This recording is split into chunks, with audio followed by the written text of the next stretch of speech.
نحمده ونستعينه ونستغفره ونعوذ بالله من شرور أنفسنا ومن سيئات أعمالنا من يهده الله فلا مضل له ومن يضلله فلا هادي له وأشهد أن لا إله إلا الله وحده لا شريك له وأشهد أن محمدًا عبده ورسوله أرسله بالحق بشيرا ونذيرا وداعيا إلى الله بإذنه وسراجا منيرا أما بعد فإن خير الحديث كتاب الله وخير الهدي هدي محمد صلى الله عليه وسلم وشر الأمور محدثاتها وكل محدثة بدعة وكل بدعة ضلالة وكل ضلالة في النار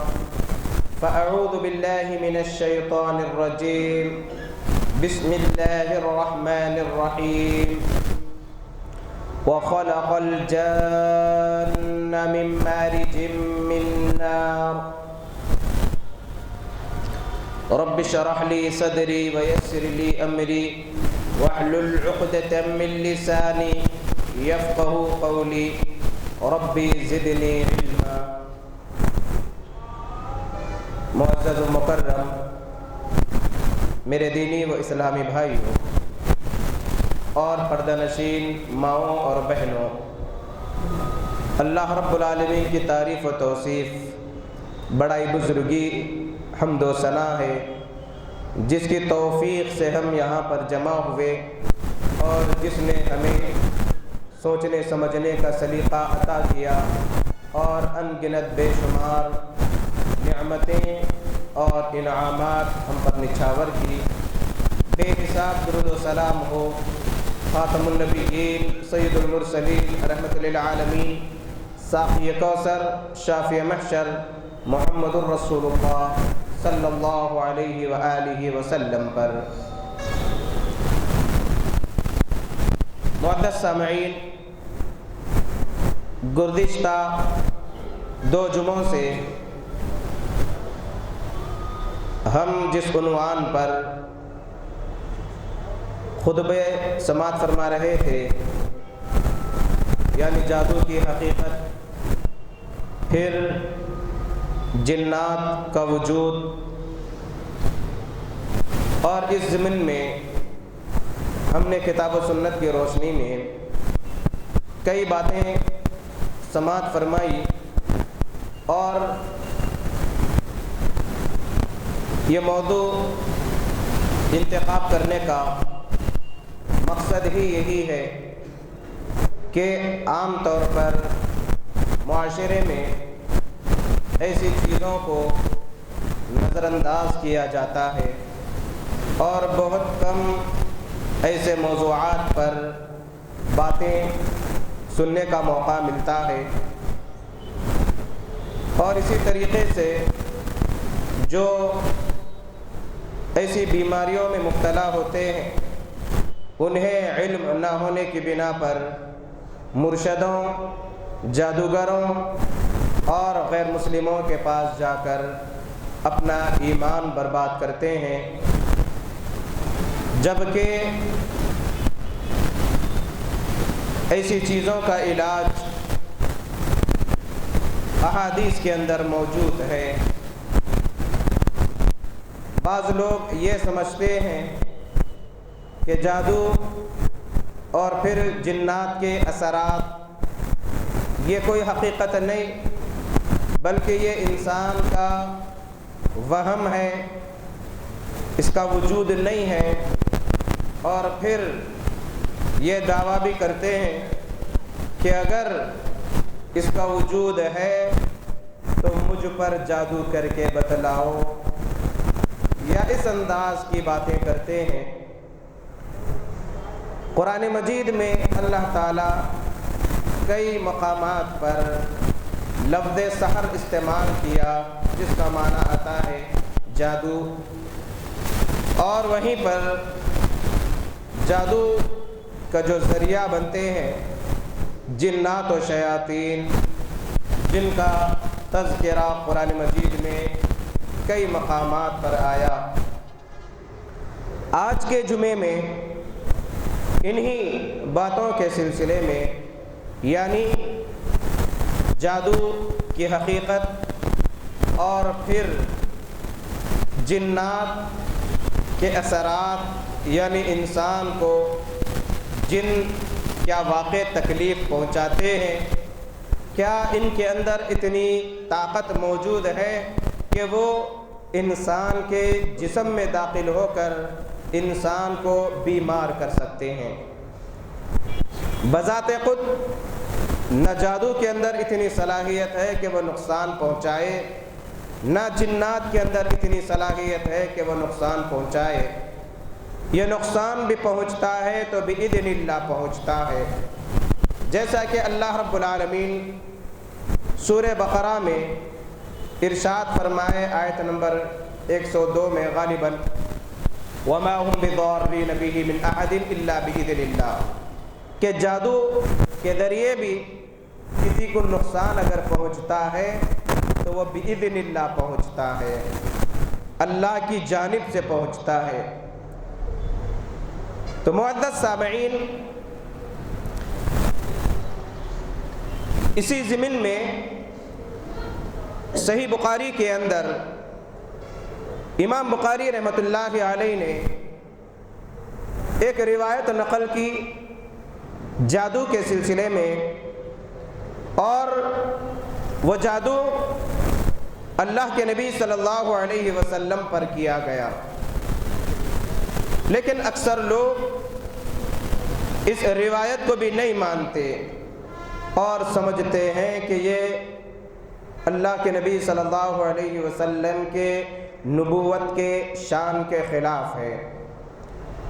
امام ابن تیمیہ رحمۃ اللہ علیہ، امام ابن قیم رحمۃ اللہ علیہ، اسی طریقے سے امام ابن کثیر رحمۃ اللہ علیہ اپنی کتابوں میں ایسی چیزوں کو بالکل تفصیل کے ساتھ وضاحت کیا ہے کہ کس طریقے سے جن انسان کو نقصان پہنچاتا ہے، کس طریقے سے اللہ کے نبی صلی اللہ علیہ وسلم نے اس کا توڑ بتلایا ہے۔ اکثر و بیشتر لوگ نہیں جانتے۔ تو دیکھیے کہ جادو کا اثر کس طریقے سے ہوتا ہے۔ امام بخاری رحمۃ اللہ علیہ نے باب السحر کے تحت اس روایت کو نقل کیا، جو بالکل پورے شرائط پر صحیح درجے کی روایت ہے، اور تفاسیر میں سورہ فلق، سورہ ناس کی جو تفاسیر ہے اس کے اندر یہ روایت ہمیں مل جائے گی، چاہے وہ احسن البیان ہو یا تفسیر ابن کثیر وغیرہ ہو،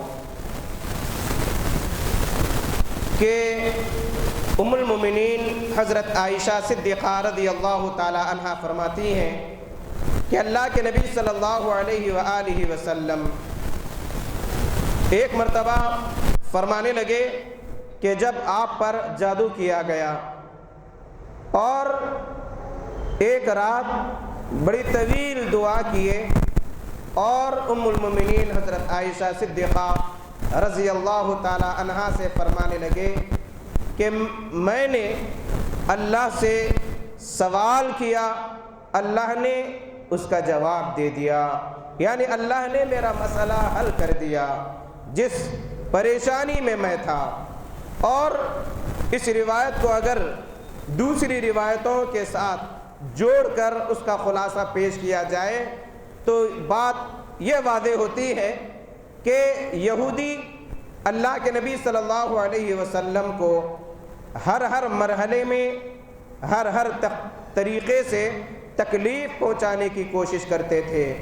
کبھی اللہ کے نبی صلی اللہ علیہ وسلم کو قتل کرنے کے لیے میٹنگیں بنایا کرتے تھے، میٹنگ کیا کرتے تھے، لوگوں کو تیار کرتے تھے، اور کئی دفعہ قتل کرنے کی ناپاک کوششیں کیے۔ ہر مرحلے میں اللہ تعالیٰ اللہ کے نبی صلی اللہ علیہ وسلم کو بچاتا رہا، ایک آدھ دفعہ نہیں، کئی دفعہ حملے کرنے کی کوشش کیے، اور جب ناکام ہو گئے تو ایک سہارا جو اس دور میں عام تھا جادو کا، یہ سہارا انہوں نے لیا یہودیوں کے ایک جادوگر جس کا نام لبید بن اعصم قبیلے بنو زریق کا تھا، یہ 3 دینار کے عوض یہودیوں نے معاہدہ کیا کہ وہ اس کے عوض اللہ کے نبی صلی اللہ علیہ وسلم پر جادو کرے۔ چنانچہ یہ ساری باتیں احادیث کے اندر مستند باتیں ہیں۔ اس نے ایک لڑکی کے ذریعے اللہ کے نبی صلی اللہ علیہ وسلم کے بال، آپ کی کنگھی کو حاصل کیا اور اللہ کے نبی صلی اللہ علیہ وسلم کے بال مبارک پر گرہیں لگائی، گیٹھیاں باندھا اور کنگھی کے دندان پر، آپ کے بال پر، اور جادو کر کر اسے نر کھجور کے خوشے کے کنارے میں رکھ دیا اور جادو کر کے بیر زروان کے اندر ایک پتھر کے نیچے دفن کر دیا۔ اس کے سلسلے میں اللہ کے نبی صلی اللہ علیہ وسلم پر اتنا اثر ہوا صرف کہ آپ کبھی سوچتے کہ میں یہ کام کر چکا جبکہ آپ وہ کام نہ کیے ہوتے، لیکن منصب نبوت پر اس کا کوئی اثر نہیں پڑا، وحی پر اس کا کوئی اثر نہیں پڑا، شرعی تعلیمات پر اس کا کوئی اثر نہیں پڑا۔ بحیثیت بشر کے اللہ کے نبی صلی اللہ علیہ وسلم پر اتنا اثر ہوا کہ آپ ایسے معلوم ہوتا کہ کوئی کام کر چکے جبکہ وہ کام نہ کیے ہوتے، اتنا اثر ہوا۔ اب کتنے دن تک یہ اثر رہا، مختلف اقوال ہے، ان میں ایک قول 40 دن تک اس کا یہ اثر رہا، اور اللہ کے نبی صلی اللہ علیہ وسلم اللہ سے دعائیں کرتے رہے۔ خواب میں ایک مرتبہ 2 فرشتے انسان کی شکل میں آئے، ایک سر کے پاس اور ایک پیر کے پاس کھڑا ہو گیا، آپس میں کہنے لگے کہ انہیں کیا ہو گیا؟ دوسرے نے کہا کہ جادو کیا گیا۔ اس نے کہا کہ کس نے کیا؟ دوسرے فرشتے نے کہا کہ قبیلے بنو زریق کے لبید بن اعصم نے جادو کیا۔ اور کس پر جادو کیا؟ پھر فرشتے نے جواب میں کہا کہ کنگھی کرتے ہوئے جو بال ہوتے ہیں وہ بال اور کنگھی کے دندان اور پھر نر کھجور کے خوشے میں سے دبا دیا گیا۔ اور یہ جادو کہاں پر ہے جب پوچھا گیا تو کہا گیا کہ بیر زروان کنویں کا نام ہے، وہاں پر ایک پتھر کے نیچے اسے دفن کیا گیا تاکہ اس کا اثر مضبوط سے مضبوط ترین ہو۔ اور یہ جادو کی قسموں میں سب سے بدترین قسم تھی کہ جس سے انسان کو ہلاک کر دیا جائے، لیکن اللہ تعالیٰ نے اس کے اثر کو بہت کمزور ترین کر دیا۔ جب یہ باتیں فرشتے کہہ رہے تھے تو پھر اللہ کے نبی صلی اللہ علیہ وسلم صحابہ کو بھیج کر، بعض روایتوں کے مطابق اللہ کے نبی صلی اللہ علیہ وسلم جب وہاں پر گئے اور ام المومنین حضرت عائشہ صدیقہ رضی اللہ تعالی عنہا سے کہنے لگے کہ اے عائشہ، وہاں کا جو پانی تھا اس کنویں کا بالکل ایسا تھا، نچڑی ہوئی مہندی جیسے سرخ ہوتی ہے اس طریقے کا وہ پانی تھا، اور وہاں کے جو درخت تھے بالکل ایسے ہیبت ناک تھے کہ جیسے شیطانوں کے سر ہو یا سانپوں کے، اژدہوں کے سر ہو۔ یہ کیفیت تھی اس مقام کی۔ اور بعض روایتوں کے مطابق اللہ کے نبی صلی اللہ علیہ وسلم نے چند صحابہ کو وہاں پر بھیجا اور وہ چیز منگوائی، اور منگوانے کے بعد پھر جبرائیل امین سورہ فلق سورہ ناس کے ساتھ نازل ہوئے اور گیٹھیاں ماری گئی تھی، ایک ایک آیت پڑھی جاتی اور وہ گرہ کھلتی، اور اس طریقے سے جب پوری سورت تلاوت کی گئی گیٹھیاں کھلتی رہی۔ تو یہ گیٹھیوں کا جو جادو ہوتا ہے جس کا ذکر اللہ رب العالمین سورۃ الفلق میں کیا کہ من شر النفاثات فی العقد، کہ ان عورتوں کے شر سے میں پناہ مانگتا ہوں جو گیٹھیاں مار کر پھونکتی ہیں اس میں۔ تو الغرض